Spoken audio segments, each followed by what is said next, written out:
اور یہ بھی میں آپ کی خدمت میں جسارتاً عرض کرتا چلوں، اگر آپ کسی زمانے میں دیکھیں نا کہ دشمن کی زبان ہمارے خلاف بہت تیز تیز چل رہی ہے، تو دو میں سے کوئی ایک راز ہو سکتے ہیں، یا تو دشمن بہت آگے چلا گیا ہے اور ماحول بہت خراب ہو گیا ہے، یا ہماری کوئی کمزوری ہے جس سے یہ فائدہ اٹھا رہا ہے۔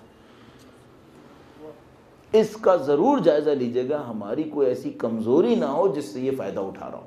کیوں؟ پھر قابل دفاع نہیں ہوگا، پھر آپ دفاع نہیں کر پائیں گے اپنا۔ اگر آپ کو دفاع مضبوط کرنا ہے تو پھر سادہ سا ایک کام کریں، اپنی ساری کمزوریوں کے اوپر پہلے سے نظر رکھ لیں، اور کمزوری کا دفاع مت کیجیے گا، کمزوری کا دفاع مت کریں۔ کوئی کمزوری ہے صاف کہہ دیں ہاں بھائی یہ کمزوری ہے۔ اگر مجھ سے کوئی یہ کہے، مثال کے طور پر فرض کرو مجھ سے کوئی کہے میں نے شیعہ میں ایک لڑکا دیکھا ہے جو نماز نہیں پڑھتا، کبھی بھی میں اس کا دفاع نہیں کروں گا۔ کیوں دفاع کروں؟ نہیں نماز پڑھتا، غلط کرتا ہے۔ اگر کہتا ہے نہیں پڑھنی ہے وہ بھی غلط کرتا ہے، میں اس کا دفاع کیوں کروں؟ دفاع نہیں کر پاؤں گا میں اگر وہ کرنے کی بھی کوشش کروں، غلط کام ہے۔ آپ ہمیشہ اس بات کو دیکھیے گا، آپ جس چیز کا دفاع کر رہے ہیں نا دین کے نام پر، اس کا صحیح ہونا بہت ضروری ہے۔ اگر صحیح نہیں ہے تو پھر سمجھ جائیے کہ آپ کی بات کمزور پڑ جائے گی، حق کا پرچم نیچے جائے گا، نعوذ باللہ تعالی۔ درود بھیجے گا محمد وعلی محمد صلی علی محمد وآل محمد وعجل فرجہ۔ بات یہاں تک آئی تھی کہ فتنوں کا جو دور ہوتا ہے اس میں صرف ایک مشکل نہیں ہوتی کہ آپ نے حق کی پیروی کرنی ہے، یہ تو ایک مشکل ہے۔ اس سے پہلے ایک اور مشکل آئی ہوتی ہے، وہ کیا؟ پہلے حق کو پہچان تو لو۔ کیوں؟ اور بات یہاں پر آئی تھی کہ حق اور باطل آج کل دو علیحدہ برتن میں نہیں رکھے ہوئے، یہ دونوں ایک ہی برتن میں رکھے ہوئے ہیں۔ اور ہم لوگ بہت زیادہ یہ جملہ کہتے ہیں آج کل حق اور باطل کا معاملہ سیاہ سفید کا نہیں ہے، آج کل سارا کا سارا سرمئی ہے، خود علیحدہ کرنا پڑتا ہے، سب کا سب گرے ہو گیا ہے، بلیک اور وائٹ خود علیحدہ کرنا پڑتا ہے کہ اس میں سے وائٹ کتنا ہے، اس میں سے بلیک کتنا ہے۔ جو چھوٹی چھوٹی باتیں دشمن پکڑتا ہے اور وہ نقص کا سبب بن جاتی ہیں۔ ابھی ایسے ہی چند دن پہلے ہم نے کہیں تذکرہ میں کہا تھا، شاید IRC میں عرض کیا تھا، وہ یہ کہ بھائی ہم لوگ جب جلوس لے کے چلے جاتے ہیں نا، پیچھے کوڑا بہت پڑا ہوا ہوتا ہے۔ صفائی نصف ایمان ہے، اہل بیت کے چاہنے والوں کے لیے اچھا نہیں ہے کہ وہ دین کے نام پر ایک کام کریں اور نصف ایمان رگڑتے ہوئے چلے جائیں، یہ اچھا نہیں ہے۔ اور اللہ کا شکر ہے، میں سنا ہے ایک گروپ بنا ہے جو کہہ رہا ہے کہ وہ چہلم پر جلوس میں 1 بجے سے 3 بجے تک سارے جلوس کا کوڑا سمیٹیں گے، تاکہ جب جلوس آگے بڑھے تو پوری دنیا دیکھے کہ دیکھو یہ دین کے ماننے والے ہیں۔ صلی علی محمد وآل محمد وعجل فرجہ۔ چھوٹی چھوٹی باتوں پہ غور کریں۔ آج کل کیا تقریباً ہمیشہ ہی، مثال کے طور پر جو ہمیں پاکستان میں دیکھ رہا ہے، تقریباً ہمیشہ ہی ایسا ہوتا ہے، جو ہمیں دیکھ رہا ہوتا ہے جلوس میں، یہ جلوس میں دیکھنے کے بعد جا کر شیخ صدوق کی توحید پڑھے گا؟ نہیں۔ شیخ قلینی کی اصول کافی پڑھے گا ہمیں دیکھنے کے بعد؟ نہیں۔ یہ کیا کرے گا؟ یہ ہمیں دیکھ کر ہی ہم سے شیعت یا سیکھ گیا یا دور چلا گیا۔ یہ شیعت کو نہیں پڑھے گا، یہ صرف شیعہ کو پڑھے گا۔ اچھا اگر خدا نہ کرے شیعہ میں کوئی خرابی رہ گئی، یہ شیعت کو پڑھنے نہیں جائے گا، یہ صرف شیعہ کو دیکھے گا اور شیعت کے بارے میں فیصلہ کر لے گا۔ اچھا اب اگر اس نے خدا نہ کرے کسی غلط کو دیکھ لیا اور غلط فیصلہ کر لیا، پھر تو کیا وہ جو شیعہ غلطی کر رہا تھا وہ ذمہ دار نہیں ہوگا؟ وہ بھی ذمہ دار ہوگا، وہ بھی ذمہ دار ہوگا۔ مثال کے طور پر کیا ہمیں اہل بیت نے نہیں سکھایا تھا صفائی نصف ایمان ہے؟ ہاں سکھایا ہے۔ اگر سکھایا ہے اور ہم دین کے نام پر ایک جگہ سے گزرے، صفائی رکھیں یا نہیں رکھیں؟ دوسرا کوئی رکھے یا نہ رکھے، ہم تو رکھیں۔ ہمارا ایک تعلق ہے دین سے جو دوسروں کا نہیں ہے۔ دوسروں کا کیا تعلق ہے اس دین سے؟ اس حد میں جس حد میں ہمارا تعلق ہے، ہمارا ایک خاص تعلق ہے، بس اس کو کرے یا نہ کرے ہم نے تو کرنا ہی کرنا ہے۔ ہمیں زیادہ خیال رکھنا پڑے گا، ہم کو ایسا موقع نہ دیں گے سامنے والا ہمارے پر اعتراض کرتے ہوئے ہمارے مکتب کے بارے میں کوئی غلط فیصلہ کر ڈالے۔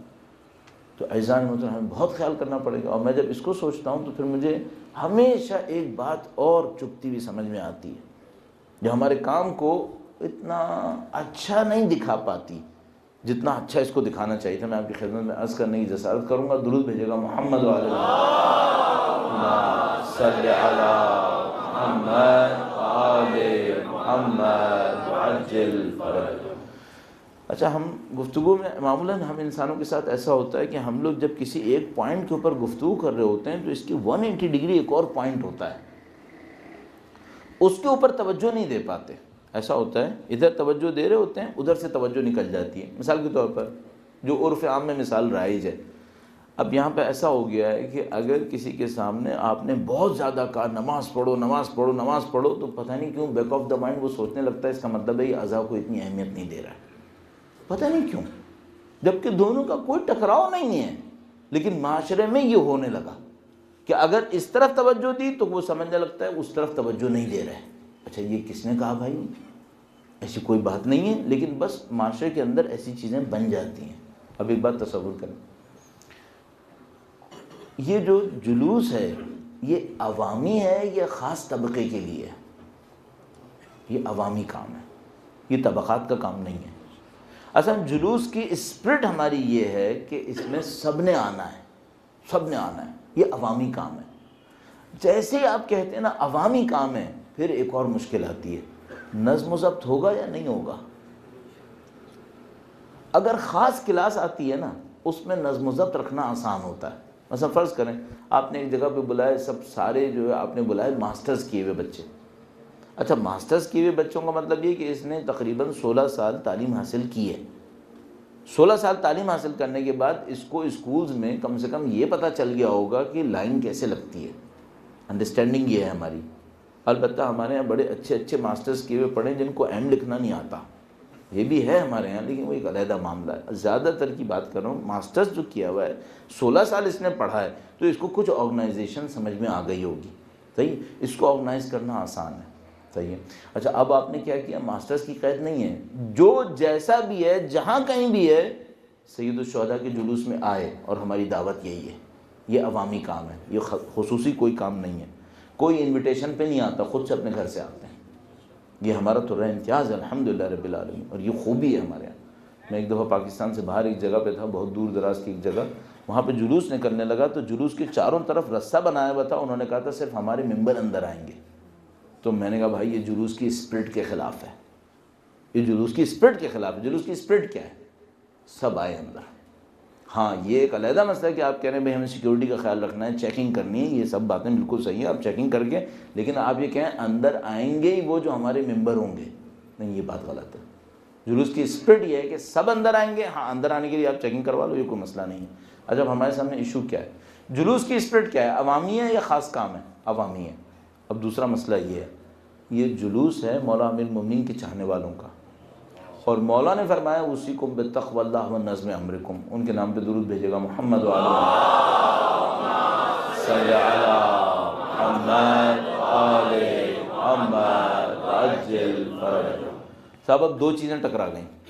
ایک چیز کیا ہے؟ ایک یہ ہے کہ اس کا عوامی ہونا ضروری ہے، اور ہم کہتے ہیں ہاں یہ اگر عوامی نہیں ہوا تو پھر اس کی اسپرٹ مر جائے گی. اس کا عوامی ہونا ضروری ہے، سب کو بلانا ہے، سب آ گئے. دوسری طرف سے مولا فرماتے ہیں میں تم کو وصیت کر رہا ہوں کہ تقوی اختیار کرو اور نظم کرو، اپنے کاموں کو منظم کر لو. صحیح ہے. ایک طرف سے عوامی ہے، دوسری طرف سے اس کو منظم بھی کرنا ہے. اب یہ دو چیلنج ہمارے سامنے آ گئے. اچھا ابھی تک ہم نے کیا کیا؟ ابھی تک ہم نے کہا عوامی کو اہمیت دے دو اور نظم کو ہم کچھ دیر کے لیے قربان کر دیتے ہیں. ہم نے نظم کو تھوڑا سا قربان کر دیا. اچھا نظم کی قربانی کی کیا نشانی ہے؟ آپ جا کے خود جلوس میں دیکھ لیں نظم ہے یا نہیں ہے. تو جو ہونا چاہیے کافی حد تک ہے، ایسا نہیں کہ بالکل ہی بے نظم ہے، نہیں، کافی چیزیں منظم بھی ہیں، لیکن جو ہونا چاہیے وہ ابھی بھی نہیں ہے. صحیح. یہ ایک چیلنج ہے ہمارے سامنے. اس کو بہتر نظم و ضبط کیسے دینا ہے؟ عوامی بھی رکھنا ہے، سب کے لیے دروازے کھلے ہونے چاہیے، جو اس کے روٹس ہیں انہی پہ چلنا چاہیے. ایک تو ہم لوگوں کے ساتھ ایک اور مشکل یہ ہوگی، اگر میں روٹ والی بات نہیں کہتا نا تو کوئی یہ سمجھنے لگتا میں کہہ رہا ہوں روٹ چینج ہو جانا چاہیے. یہ اس کی بات نہیں کر رہا ہوں قطعاً. روٹ وہی ہونا چاہیے جو ہے. اس کے اوپر اگر کوئی بھی سازش کر رہا ہے اس کو کوئی برداشت نہیں کرے گا. یہ تو خیر دشمنوں کو اچھی طرح سمجھ میں آ گیا ہے، ہم اس معاملے میں کوئی کمپرومائز نہیں کرنے والے. جو ہے ویسا ہو، لیکن نظم چاہیے یا نہیں چاہیے؟ نہیں، نظم و ضبط چاہیے. اب اس کام کو کیسے کیا جائے؟ مثلا جیسے وہ ایک گروپ تھا، وہ آیا، اس نے کہا کہ ٹھیک ہے ہم کم سے کم ایک نظم و ضبط لائیں گے. وہ کیا؟ اگر یہاں پہ کوڑا پھیل رہا ہے یہ بے نظمی ہے، ہم اس کو نظم و ضبط دیں گے. اسی طرح ہمیں مختلف چیزوں کے اوپر اس کے نظم و ضبط کو بڑھانا ہوگا کہ اس کا نظم و ضبط کیسے بڑھ سکتا ہے. اس جگہ کے اوپر لا کے کھڑا کرنا ہوگا کہ جب بھی دنیا میں کوئی ہمارا جلوس دیکھے وہ سمجھ جائے یہ امیر المومنین کے چاہنے والوں کا ہے. اور انہوں نے ان کو وصیت کی تھی کہ منظم رہنا. تو یہ دیکھو کتنے آرگنائزڈ ہیں یہ لوگ. ہمیں اس کو یہاں تک لے جانا پڑے گا. جب ہم یہاں تک لے آئے نا تو پھر ہمیں لوگوں سے یہ کہنے کی ضرورت نہیں ہوگی ہم کسی خاص کے چاہنے والے ہیں. پوری دنیا ہمیں دیکھ کر کہے گی کہ یہ کسی خاص فکر کے چاہنے والے ہیں. ان کے اندر ایک خاص بات نظر آ رہی ہے. ہمیں اس کو وہاں تک لانا ہوگا انشاءاللہ تعالی. درود بھیجے گا محمد و آل محمد.